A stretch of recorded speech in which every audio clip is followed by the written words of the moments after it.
Bonjour, bienvenue sur Mac TV, votre chaîne de proximité. Si vous êtes nouveau, n'oubliez pas de vous abonner.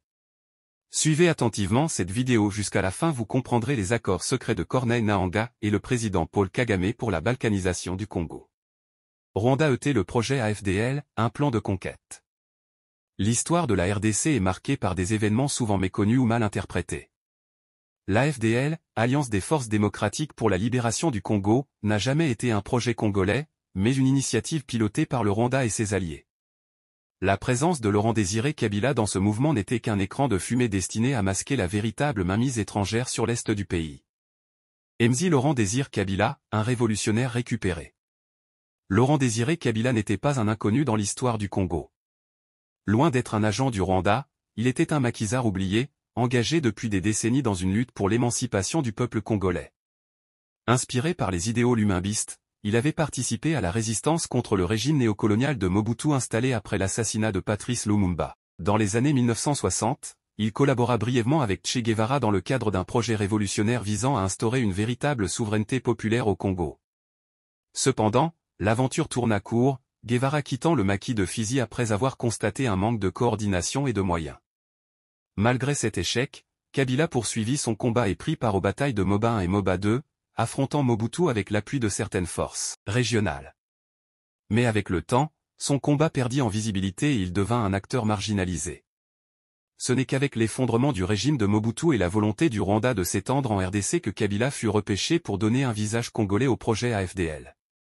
L'alliance de circonstances et la trahison prévisible. Dès le début de l'offensive contre Mobutu en 1996, chaque camp avait son propre agenda caché. MZ voyait dans cette alliance une opportunité d'accéder au pouvoir pour enfin concrétiser son rêve de souveraineté nationale, tandis que le Rwanda et ses alliés cherchaient à placer un régime docile pour exploiter le Congo.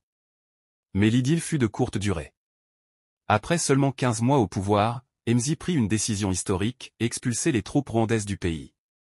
Cet acte de rupture déclencha la Deuxième Guerre du Congo, le Rwanda répliquant en créant le RCD, Rassemblement congolais pour la démocratie, et en soutenant d'autres rébellions pour tenter de reprendre le contrôle. Le plan de conquête du Congo, stratégie de génocide et d'occupation.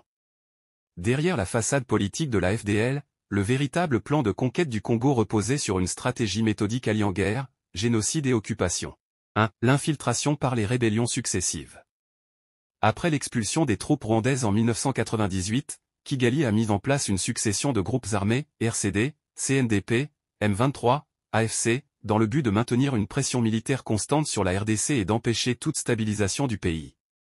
2. Le génocide comme arme de terreur et de déplacement forcé. Chaque fois qu'un territoire est conquis par ces forces, il est marqué par des massacres de masse ciblant les populations autochtones. Le but est double, semer la terreur pour pousser les habitants à fuir leurs terres ancestrales. Faciliter l'implantation des colons rwandais, souvent déguisés sous l'appellation de « Banyamulange » ou de « réfugiés ». Ce génocide silencieux est une répétition des événements qui ont marqué l'histoire du Congo depuis l'ère coloniale, extermination, déplacement massif et reconfiguration démographique. 3. L'instrumentalisation des accords de paix. Après les guerres ouvertes, Kigali a su adapter sa stratégie en intégrant ces éléments au sein de l'État congolais, le mixage et brassage militaire, permettant d'intégrer d'anciens rebelles pro-rwandais dans l'armée congolaise. L'accord avec le CNDP, signé par Raymond Tshibanda, qui a permis la réintégration des rebelles dans l'armée et leur ascension dans les hautes sphères du pouvoir militaire congolais. La cogestion sécuritaire entre Kinshasa et Kigali, réduisant la souveraineté du pays sur ses propres forces armées. Le but final était de créer une RDC où l'Est serait contrôlé par des hommes fidèles au Rwanda, facilitant ainsi la balkanisation progressive du pays. L'erreur fatale de MZ, une confiance mal placée. Si MZ réussit à chasser les troupes étrangères, son erreur fut de conserver à ses côtés Gilles Kabila et ses amis, alors que tous les autres Rwandais étaient expulsés. Contrairement à son père présumé, Joseph Kabila évoluait déjà dans la sphère de l'APR, Armée patriotique rwandaise, avant même l'ascension de MZ. Il serait, selon plusieurs sources, le fils de Kanambe, un Tutsi rwandais, ami de Kabila depuis. Contrairement à son père présumé, Joseph Kabila évoluait déjà dans la sphère de l'APR, Armée patriotique rwandaise, avant même l'ascension de MZ. 2 serait, selon plusieurs sources, le fils de Kanambe, un Tutsi rwandais, ami de Kabila depuis l'époque du maquis de Fizi. La question de la nationalité de Joseph Kabila demeure un sujet brûlant. Le jour où toute la vérité éclatera, il est fort probable que tous les accords signés sous son règne soient remis en cause et annulés. L'assassinat de Mzi et la continuité du projet AFDL. L'assassinat de Laurent-Désiré Kabila en 2001 ouvrit la voie à une réorientation du projet rwandais sous une autre forme. Son successeur, Joseph Kabila, facilita progressivement l'infiltration de l'ennemi sous couvert de réconciliation nationale, les accords de paix et le système 1+4, qui légitimèrent l'intégration des anciens groupes rebelles au sein du gouvernement.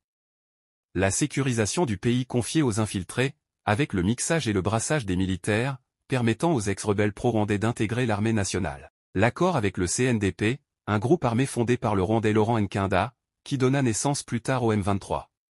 Chaque conquête territoriale par le Rwanda et ses alliés a toujours été accompagnée de massacres et d'une terreur systématique, visant à pousser les populations locales à fuir.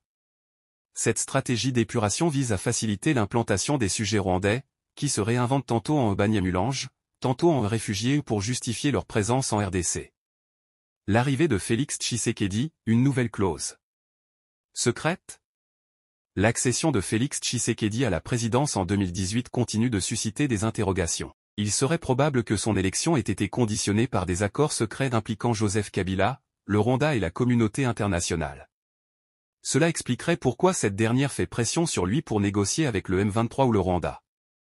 Cependant, malgré les critiques sur sa gouvernance, Tshisekedi a pris une position de rupture en refusant d'appliquer l'accord entre Kinshasa et le CNDP.